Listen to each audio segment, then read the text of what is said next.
നമസ്കാരം. ദിയ കൃഷ്ണയുടേത് എന്ന് പറയപ്പെടുന്ന ഒരു വോയിസ് ക്ലിപ്പ് ഫേസ്ബുക്കിൽ നിന്ന് കിട്ടിയതാണ്. അവർ ആ ജോലിക്കാരികളെ വിളിച്ച് ഭീഷണിപ്പെടുത്തുന്നത്. അത് സത്യമാണോ, എന്തോ ഒരു സത്യാവസ്ഥ ഉണ്ടോ എന്നൊന്നും അറിയില്ല. എല്ലാവരും അതൊന്ന് കേട്ടു നോക്കുക. എത്ര രൂപയാണ് പറ്റിച്ചിരിക്കുന്നത് ദിവ്യ ചേച്ചി? അത് നേരത്തെ ഓപ്പണായിട്ട് തുറന്ന് പറഞ്ഞതല്ലേ? ചേച്ചി നിങ്ങളെ വിളി നിർത്തിക്കോ, പല്ലടിച്ചാ പൊട്ടിക്കും. എന്നെ അറിഞ്ഞൂടാ നിങ്ങൾക്ക്.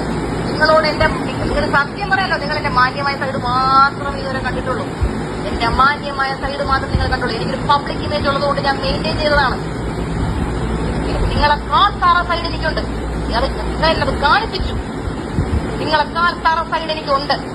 പക്ഷെ അത് കട്ടുമോട്ടിച്ചു അല്ല ചെയ്യുന്നത്. മനസ്സിലായില്ലേ? കട്ടുമോട്ടിച്ച് ഞാൻ ചെയ്തിട്ടില്ല. എനിക്കൊന്നും കേൾക്കാൻ വയ്യല്ല. സൂചിച്ചത് ഞാൻ പോകുന്നു പറ.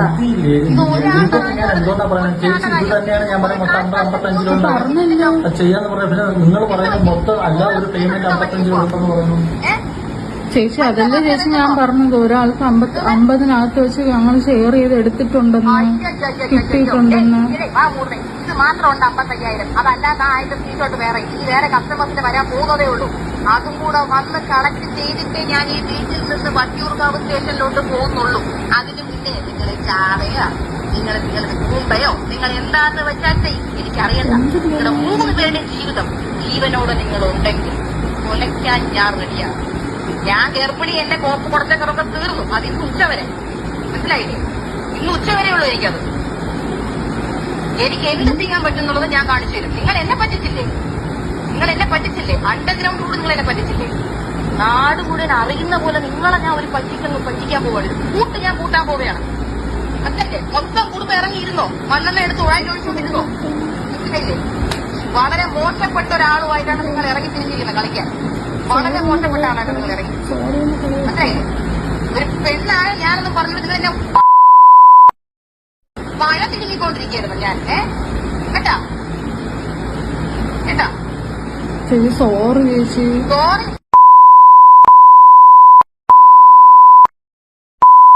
മനസ്സിലായില്ലേ? സോറി ആർക്ക് സോറി? ആർക്കതായി സോറി പറയണം? ആർക്ക് വേണ്ട സോറി? അതല്ലോ എഴുതി വെച്ചോ.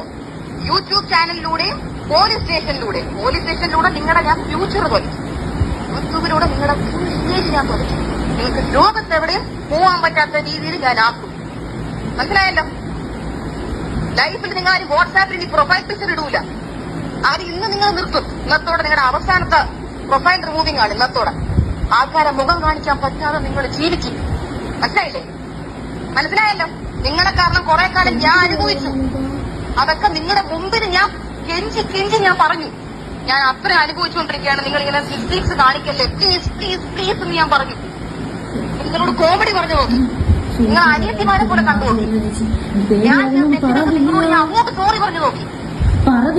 ഇതൊക്കെ ഞാൻ ചെയ്തിട്ട് എന്നോട് നിങ്ങൾ ചെയ്ത് എന്താണ്?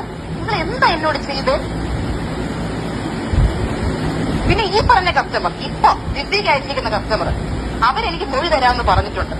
കാര്യം അവരിത് എനിക്ക് തരുന്നു എന്നുള്ള വിശ്വാസത്തിലാണ് ഈ പൈസ തന്നിരിക്കുന്നത്. അവരുടെ എല്ലാ പാർസൽസും ഞാൻ അറിയാതെ ഓഫീസിൽ നിന്ന് സ്റ്റോക്ക് പോയിരിക്കുകയാണ്. തന്റെ അച്ഛൻ എടുത്ത സ്റ്റോക്കാണോ ദിവ്യ അത്?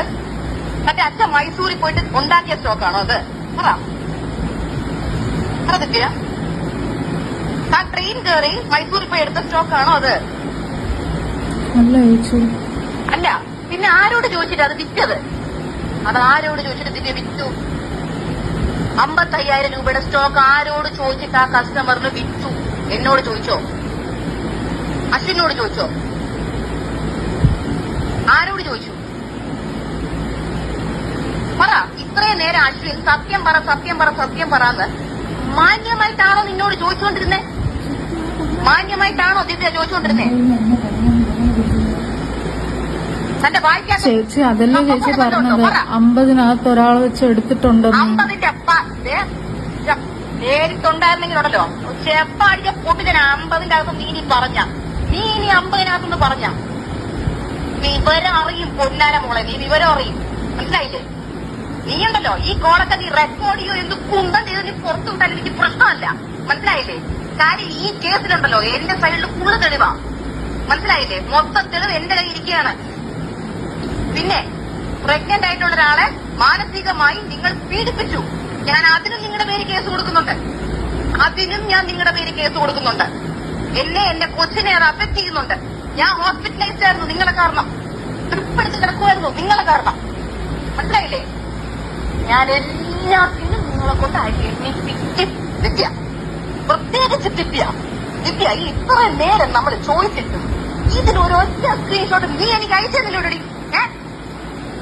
എന്നിട്ട് നീ പറഞ്ഞ പങ്കിട്ടെടുത്തുന്നാ ഒരൊറ്റ അടി വെച്ചില്ല പങ്കിട്ടെന്നങ്ങ് നീ പറഞ്ഞില്ലേ കേട്ടല്ലോ. നീ ഒരടിക്കുള്ളതേ നീ ഉള്ളൂ കേട്ടല്ലോ. ഒരൊറ്റ അടിക്കുള്ളതേ നീ ഉള്ളൂ. അതിന് ഞാൻ വിചാരിച്ചാൽ മതി, വേറെ ആരും വിചാരിക്കണ്ട. പോലീസൊന്നും ഞാൻ ഒരൊറ്റ അടിക്കുള്ളതേ നീ ഉള്ളൂ. മനസ്സിലായല്ലോ? മനസ്സിലായോ ഇല്ലയോ ദിവ്യക്ക്? മനസ്സിലായി ചേച്ചി.